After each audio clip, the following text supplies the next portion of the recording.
कभी कभी जिंदगी हमें एक छोटा सा ब्रेक लेने के लिए खुद ही इशारा करती है। इस बार वो इशारा मुझे ऋषिकेश ले आया।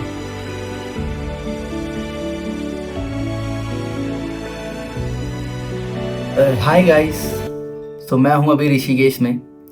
मैं फ्राइडे नाइट निकल गया था ऋषिकेश के लिए और जस्ट मैं अभी पहुंचा हूं अपने होटल में। जस्ट मैंने चेक इन किया है। सो बेसिकली जो मेरा प्लान है कि 2 दिन के अंदर मैं ऋषिकेश को एक्सप्लोर करने वाला हूँ। It's a weekend, Saturday Sunday. तो मैं सैटरडे मॉर्निंग पहुंच गया हूँ और मैं संडे नाइट को दिल्ली के लिए निकल जाऊँगा। तो 2 दिन के आइटनरी मैं आपके साथ शेयर करने वाला हूँ कि ऋषिकेश में हम क्या क्या एक्सप्लोर कर सकते हैं इन ओनली 2 डेज। तो मिलते हैं ब्लॉग में गाइस, और मैं ये पूरी जर्नी आपके साथ शेयर करूंगा। होटल चेक इन करने के बाद मैं निकल गया गंगा घाट पर मॉर्निंग वॉक के लिए।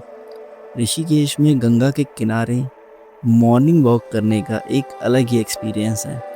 यहाँ की शांति और पॉजिटिव वाइब्स वर्ड्स में एक्सप्लेन करना मुश्किल है दोस्तों।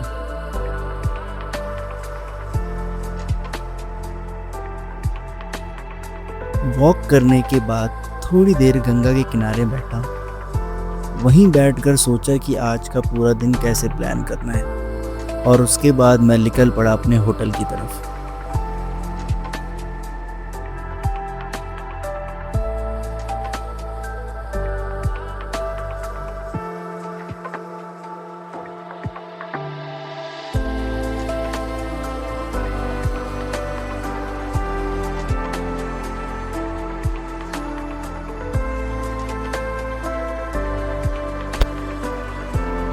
होटल पहुंचने के बाद मैंने ब्रेकफास्ट किया।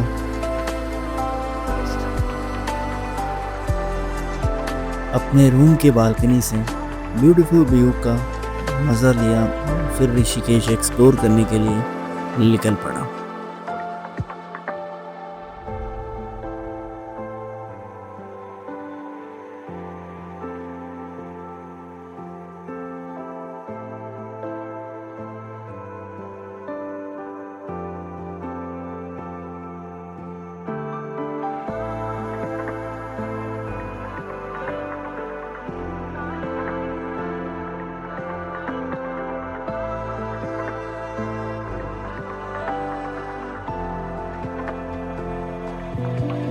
ऋषिकेश की खूबसूरती सिर्फ उसकी वादियों में नहीं बल्कि उसकी आस्था में भी बसती है। जानकी झूला से होते हुए मैं पहुंच गया गंगा घाट। ऋषिकेश का ये घाट शिव जी के विशाल मूर्ति की वजह से और भी खूबसूरत लगता है। शिव जी की मूर्ति के पीछे बहती गंगा का पानी एक अद्भुत और मन को छू लेने वाला एहसास देता है।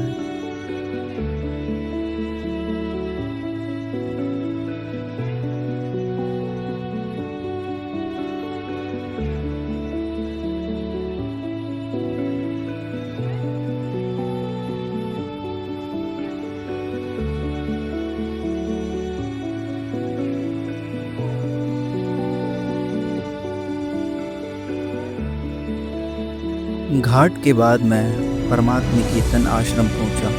वहाँ थोड़ी देर शांति से बैठकर बस उस पीसफुल एटमॉस्फेयर को फील किया।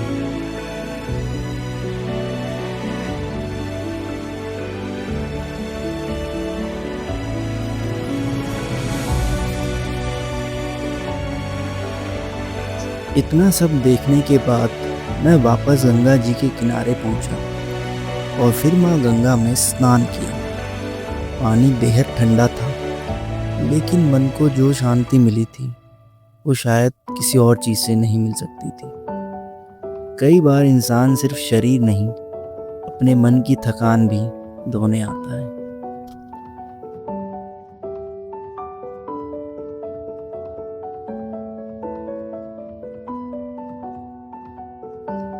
स्नान करने के बाद मैंने थोड़ी देर वहाँ की लोकल मार्केट भी एक्सप्लोर की, थोड़ी बहुत शॉपिंग भी की और फिर अपने होटल के लिए निकल पड़ा। एक तरफ गंगा जी की शांति और दूसरी तरफ ऋषिकेश की ये छोटी छोटी गलियाँ।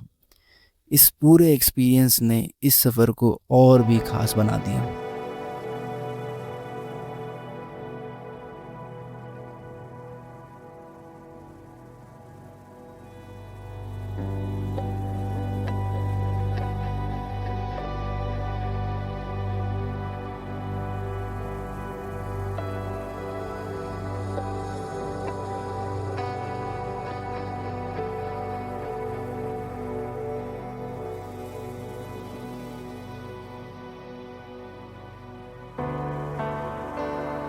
करीब 1.5 घंटे की ड्राइव के बाद मैं पहुंच गया नीलकंठ टेम्पल।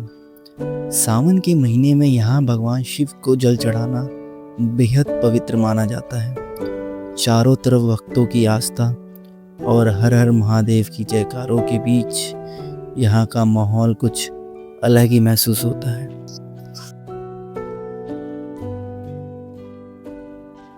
कहा जाता है कि समुद्र मंथन के दौरान निकले हलाल विष को भगवान शिव ने इसी क्षेत्र में अपने कंठ में धारण किया था। विष के कारण उनका कंठ नीला हो गया था और तभी उन्हें नीलकंठ कहा गया। इसी मान्यता की वजह से नीलकंठ महादेव मंदिर करोड़ों भक्तों के लिए एक आस्था का बेहद पवित्र स्थान है।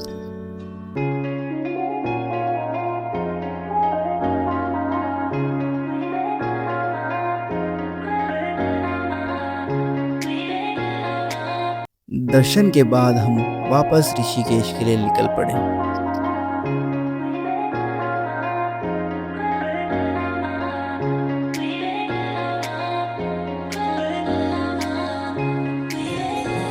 अगर आप ऋषिकेश आए हैं तो गंगा आरती के बिना आपकी ट्रिप अधूरी है।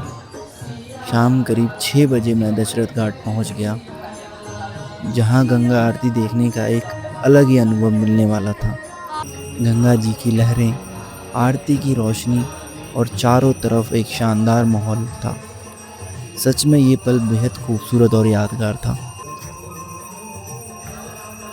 जब भी मैं गंगा आरती देखता हूँ, मुझे हमेशा ऐसा लगता है जैसे मैं इसे पहली बार देख रहा हूँ। घाट पर बैठकर सिर्फ आरती को देखना ही नहीं, बल्कि उसे महसूस करना ये अपने आप में एक अलग ही एक्सपीरियंस है। आरती की आवाज़, गंगा जी की लहरें और चारों तरफ शांत माहौल। कुछ देर के लिए ऐसा लगता है जैसे मन और दिमाग दोनों बिल्कुल शांत हो गए हों। मानो उस पल आप अपनी सारी चिंताओं से दूर बस माँ गंगा के सामने सुकून के कुछ पल जी रहे हों।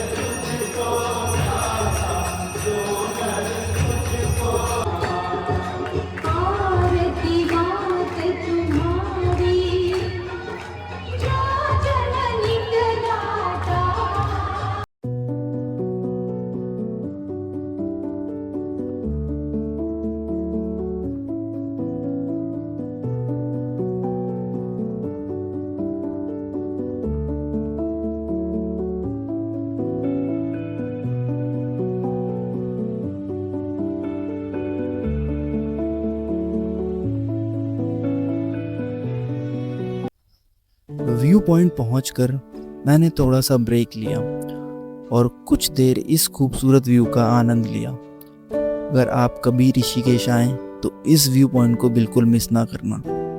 यहाँ से दिखने वाला नज़ारा और आसपास का शांत माहौल एक अलग ही एक्सपीरियंस देता है। कुछ पल बस यहीं बैठकर इस खूबसूरती को महसूस करने का मन करता है।